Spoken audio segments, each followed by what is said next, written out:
Howdy, folks. This is Chris White, and you're listening to Basic Business Advice. I'm here today with Tyler Needing. Tyler, as you know, has been producing for us for a while, and if you missed the last couple of podcasts, Tyler is now out on his own at Needing Media, and he is doing all of our production, post-production, and making sure we're sounding really awesome. So, Tyler, good morning. Morning. And our guest this morning is David Anthony Kaufman, goes by Anthony. He is the broker for Kaufman Realty, which if you are in Eastern Ohio, they are a name that is going to be seen all over the place. So the orange-red star, I don't know officially what the color is everywhere. I drive, I see the signs for the real estate listings. I see the auctions notices. I see your realtors out with it all over the place. And so Kaufman has been in the real estate business for how many years now? Well, since 75 is when Dad went out on his own. He had started, I think, in like 1970, but he actually formed, at that point, it was like Dave Kaufman Realty, Inc. in 75. So 50 years in 2 years here. Yeah. Wow. Mm-hmm. So you guys have been doing this for a while.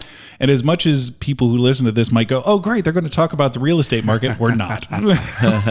If you're a listener and you have questions about the real estate market, call Kaufman and talk to one of the realtors there. They'll be happy to talk about it.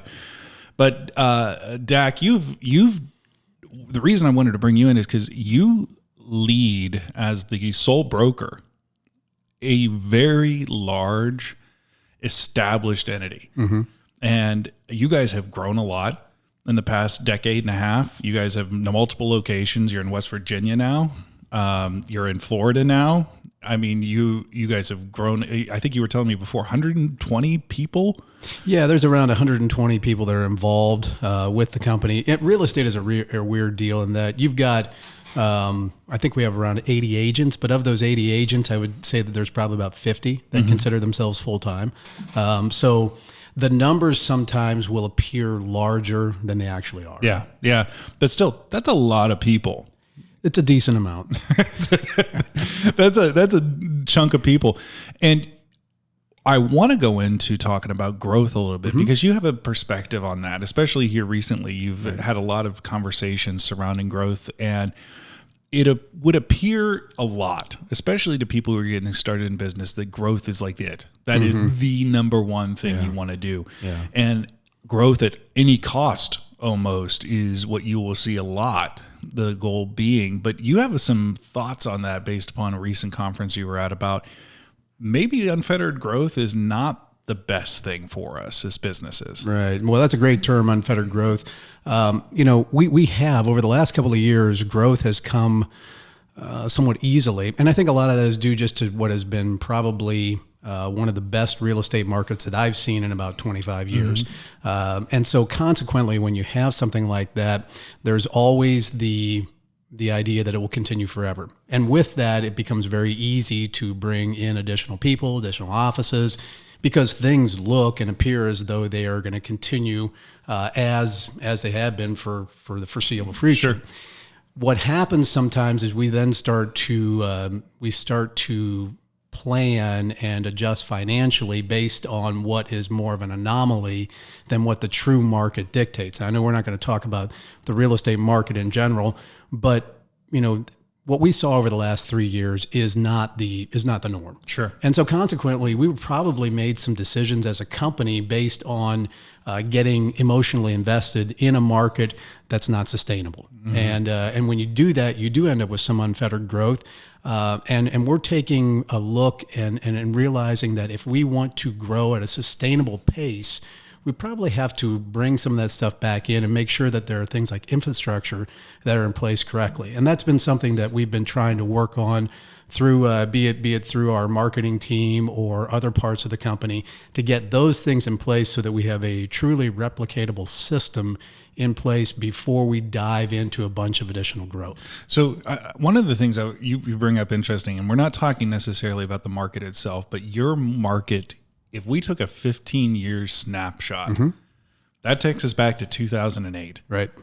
And you're saying the last 3 years is not a great way to measure, But those first 3 years would not have been a great way to measure either. That was a rough time. That was I can recall in 2008. So first of all, when people hear Kaufman, they automatically assume that everything is done via auction, which is actually not true. As far as dollars, the actual sales in dollars is probably more on the auction end, but the total transactions is going to be heavier on the traditional end of things. But I can clearly recall from 2008 to 2011 having real estate auctions and not having anyone show up. Like legitimately having your seller there looking at you going, what's going on? And you're like, yeah, I don't know what to tell you, man. So you're right. Thinking in terms of, and what happened then from 8 to 11 is a lot of people ran scared. You know, they either got out of the real estate industry, investors got out of it, and people that, that you now look at and be like, wow, how'd they get a portfolio like that together? They stayed in the market. Same thing is true with real estate companies. And so, we weathered that storm, but I can recall things like, we didn't provide coffee in the office for a while just because things were that tight. So you're right. Looking at the first 3 years is not a good representation of the real estate market. In the same way, looking at what we've seen since essentially 2020, through today is probably not the best way to look at it either. In between there lies what the true real estate market is. Now we're all fortunate enough that we live in communities that value private ownership, and so consequently, it's done well for us. Be it Ohio, West Virginia, some stuff in Pennsylvania, and then also down into Florida. But what we want to do as a company is get back to making decisions that are not based on emotion surrounding either a good or bad market. It would appear that it would be so tempting to go, things are good. And you're saying there's a 3-year track record of saying things are good. Why not strike while the iron's hot? Yeah. Why not grow? Why not acquire? Why not expand all that you can? Maybe and let the dice fall where they will. Right. But you were saying that's not maybe the smartest idea. So when you have something like this, and you get to a certain size, there are opportunities that come around, and sometimes your ego gets in your way, and you think you can make absolutely every opportunity that exists work. And I was reminded of that again, just talking to Dad. He's had opportunities over the years for what we would call like parallel businesses, things that aren't necessarily right in our niche, and he's always kind of strayed away from those, and he will fully admit that he has missed opportunities because he has kind of said that's not in our core. And so then my ego as second generation is, well, I want to prove that I can make these other things work that are outside of our core. And I was reminded again, I'd just gotten back from that Ramsey Leadership Summit that we talked about, and the idea that there's a Dr. John Deloney, I believe, and I'm sure somebody's going to correct me on that pronunciation, but John was saying that he had this analogy, and the analogy was that you're sitting at home, you're watching TV, let's say The Office, something that's just mindless. And you're sitting there watching and you hear your smoke alarm go off. And you walk out and you see a small fire in the kitchen. You're like, whatever, no big deal. You go back to watching, smoke alarm doesn't stop. You go back, it's a little bigger, but you're just not concerned about it. And finally you go over and you take the batteries out of the smoke alarm and the house burns down around you and you wonder what happened. So what he is saying is the smoke alarm represents anxiety, both in a personal and a business fashion. And sometimes you're feeling that constant stress and that constant strain, and you're ignoring that because your ego's in your way, or there's other factors that are in your way, and you ignore that, and eventually it shows up in your business health, where all of a sudden you're no longer focusing on what the core is of your business. And so I had to take some time and look at it from that standpoint and say, you know what? Am I doing things that are going to possibly take away from pouring back into the core, which is our agents, which is our staff, and doing what we have done for the past going on 50 years?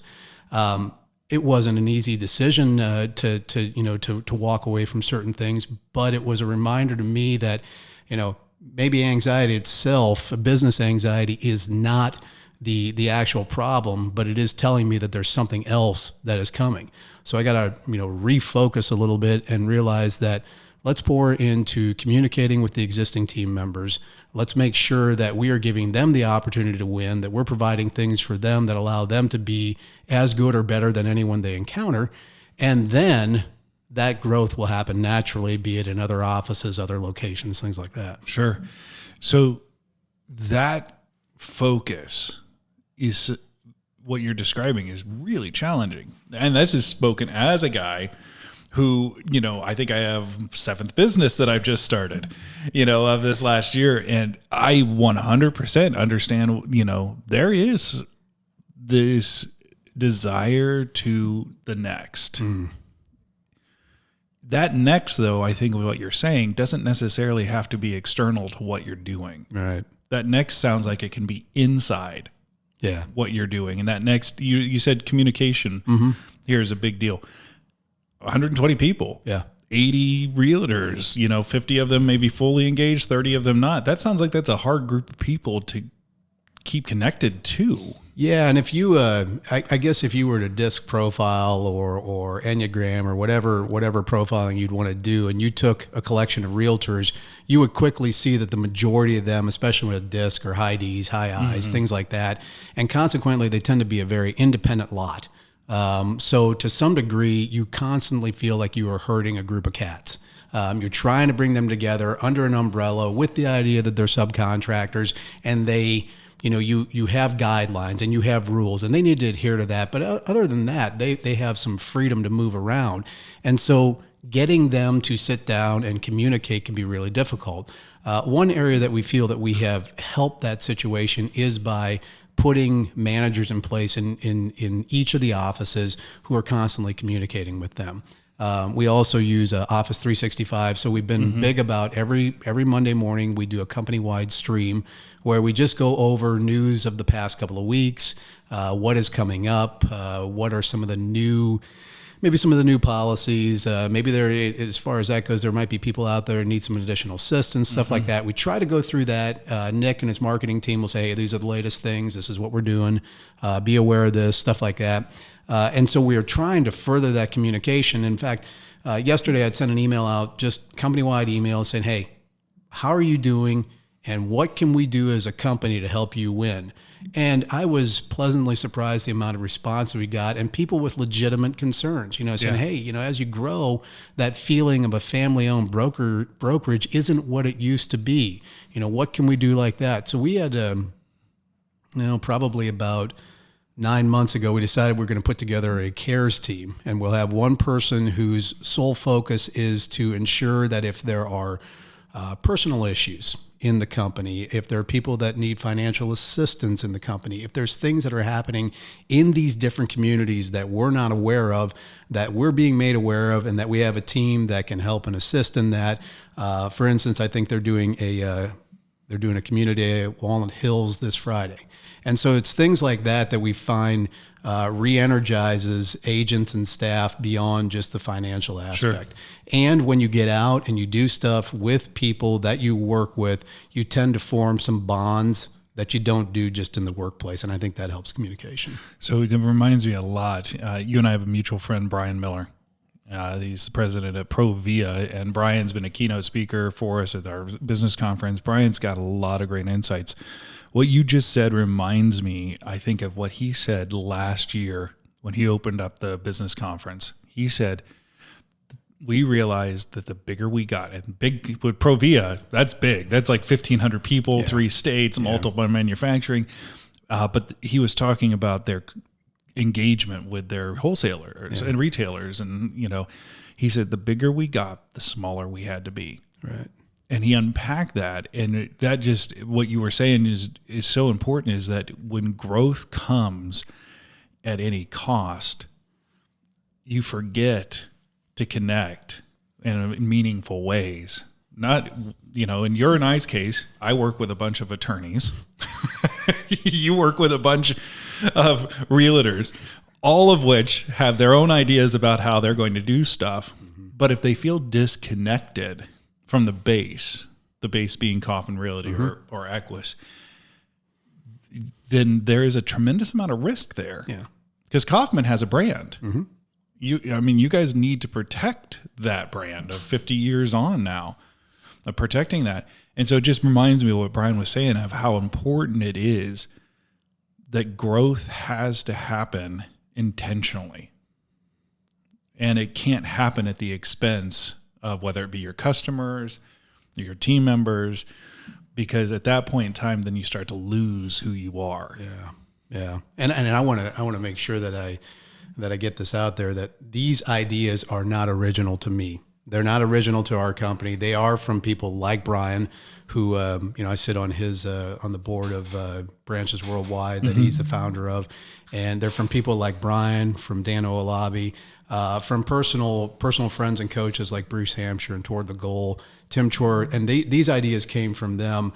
But you are right. When we talked about unfettered growth at the expense of things like culture. Mm-hmm. And I know some of these words sometimes get overused, and you'll see people like myself that will hear these buzzwords and will just react. We'll have just a reaction to it. We're like, okay, I've heard that before. But one of the things that we felt was important is that people know who we are. Mm-hmm. We are a faith-based organization. We make no bones about that. This is how we're going to do stuff. However, we had never taken the time to actually write that out. And I was on a trip with Dan in South Africa. Yeah. We're there on a branches trip, and we're meeting with our leader, AJ, there, who is just such an intelligent man. I mean, he was incredible. What he was doing was amazing. And he pointedly asked me, so what does your culture look like? Can you point to a document where you have it written out, and what are the biblical verses on which you base your culture? And I went, here I'm supposed to be the board member from Branches coming over here, and I have a guy asking me that pointed question, and I don't have jack crap to show him. So we went back and we were like, all right, we are going to develop something like this. And to be quite honest with you, we are indeed it. And by R&D, I mean we ripped off and duplicated. Yeah. And we looked at Chick-fil-A, we looked at Hummel, we looked at all these different ones who had stuff like that in place. But we came up with a culture guide that talked about our redemptive leadership, our faith policies, and then it even went down with like 27 principles of who we are and what we do. Just simple stuff. Mm-hmm. Simple stuff like politics will not be part of the workplace.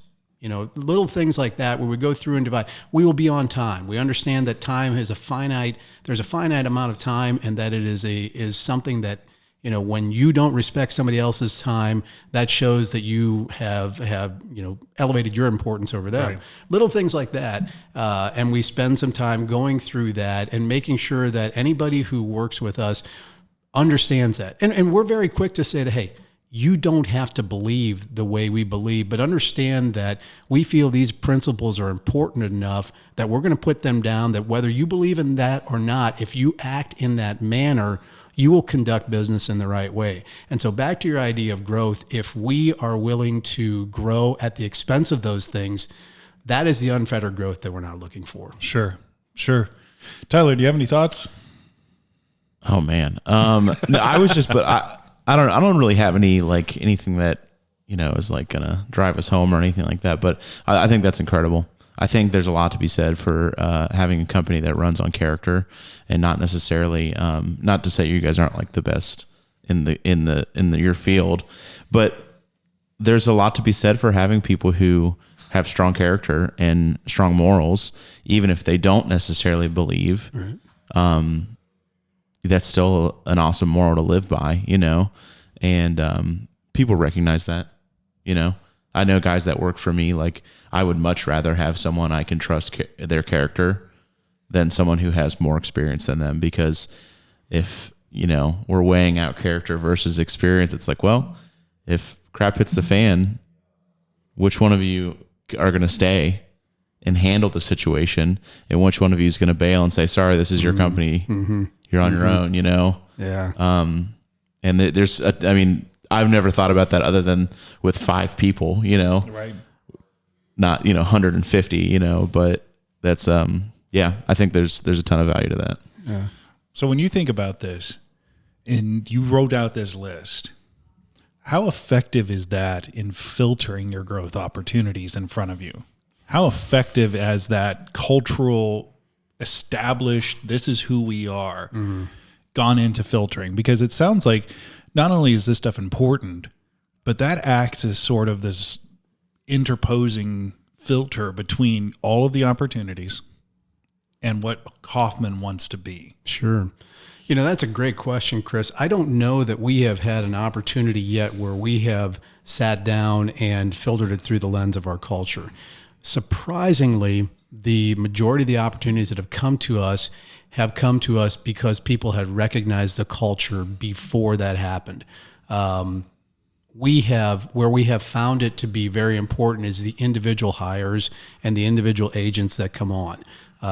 You know, and I'm sure that it will happen at some point where we will have to weigh, you know, what has a great ROI versus something that does not, you know, have the culture. It's similar to what you talked about earlier in that, you know, when you're hiring somebody, are you hiring for attitude or aptitude? And in talking, Bruce Hampshire used to always tell me, attitude, you can teach the other stuff. The same thing is true about the growth. I would be surprised if the opportunity does not arise at some point where we have to go, this doesn't match our culture. We're not going to do that. To date, and I would knock on wood, except I know there's a Dan Olawabi rule that we don't knock on wood. To date, we've been fortunate enough that the opportunities that have arisen have generally been in a similar culture, and they've recognized that in us, and they kind of wanted to grow into that type of thing. Do you feel the benefit of that is that maybe those are pre-eliminating themselves for even coming up for you guys because you have gotten so specific about what you want to be and who you are? Yeah, I think that's true. I think there is truth. I'm sure that there have been agents or individuals in the past who thought, you know, I like what these guys are doing, but I don't necessarily resonate with their aspect, with their views, and so therefore I'm going to choose to do something else. And God bless them for it. You know, there's plenty of opportunities out there for all of us. And so for them, hey, have at it, you know, and if it has done that, you know, then it is doing what it needs to do by filtering it and not allowing us to make the mistake of diving into something like that. It's so interesting. All of this, another mutual friend of ours, John Stalwart, he has helped so many companies around here kind of walk through that same journey of what you talked about there. Yeah. It's interesting. And the reason I asked maybe pre-filtering is that when a company has an established set of values and an identity that's kind of ironed out, not maybe rigid, but clear, right? It's interesting how there is sometimes an immediate attrition after that, and that the hirings and the people who come on following that are more in alignment with who the company is, because those things finally get clear. I remember as a firm, we went through a similar journey as you guys. I think it was 2017, 2018. Okay. We went through and we were like, who do we want to be?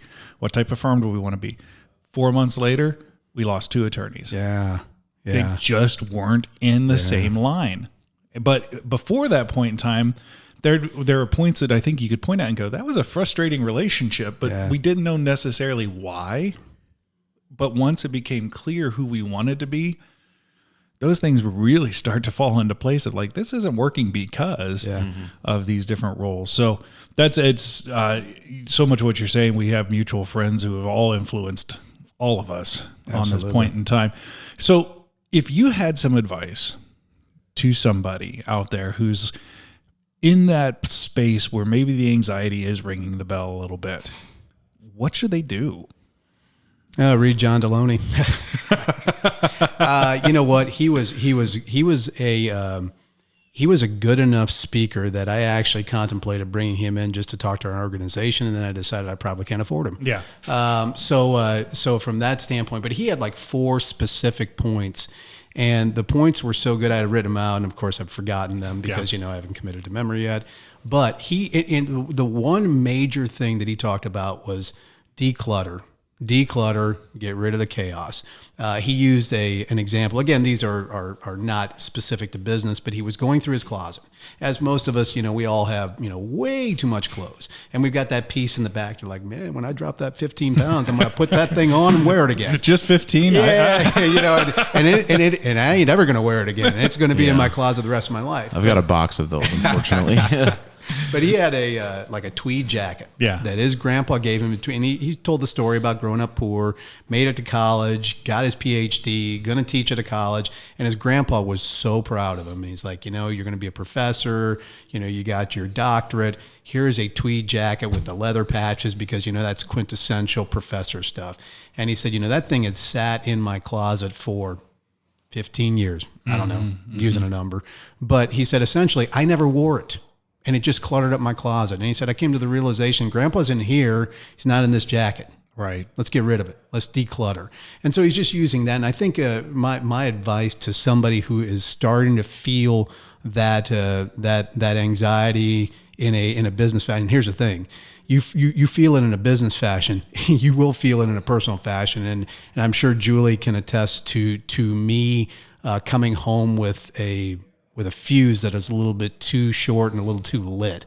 But what he's saying is take a second to declutter and work and make sure that whatever it is that you're using or you're quote unquote wearing is something that you're going to continue to use and make it valuable from that standpoint. The other thing and that he was big on, and I probably am not as critical of this, but I think it is important, is when you owe in a business setting or in a personal setting, there's always an additional degree of stress that comes with that. So be aware of that as you grow, and make sure that you're not making financial decisions based on your greatest cash flow times. Sure. So for instance, the last 2 years, I don't want to have made financial decisions for the company based on what we did in the last 2 years.